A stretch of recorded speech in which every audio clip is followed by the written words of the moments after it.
Okay, it's Darren Montgomery from Supertech Electronics. We're going to remove an i30 2017 radio assembly, this guy here. Now, first thing you're going to need is a plastic spudger and a Phillips head screwdriver.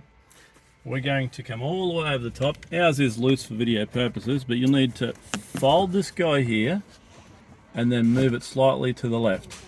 And it can just sit there. That will expose 2 screws. Okay, the next part we're going to remove is this part here. It's hiding a screw that's holding that piece on, and we're going to get a spudger under there. Actually, it might help if we just lower the glove box. There we go. That's pretty much all we need to do. We just want to get to this screw here. Okay.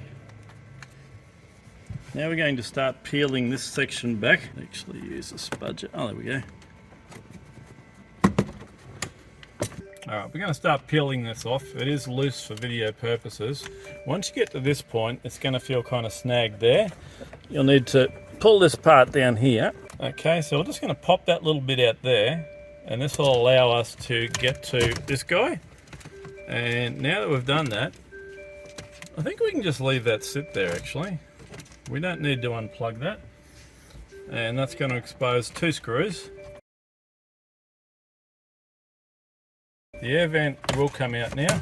It's also on clips, and it's going to expose 2 more screws holding the stereo in, which are these guys up here. Okay, so we've got those 2 screws out now. This radio is ready to come out. Grab it with both hands and pull it forward. There will be some electrical connections at the back, and they will need to be removed, and you get those out by pressing that pin and pulling it towards the front of the car. And that radio is now ready to send off to Supertech Electronics for repair.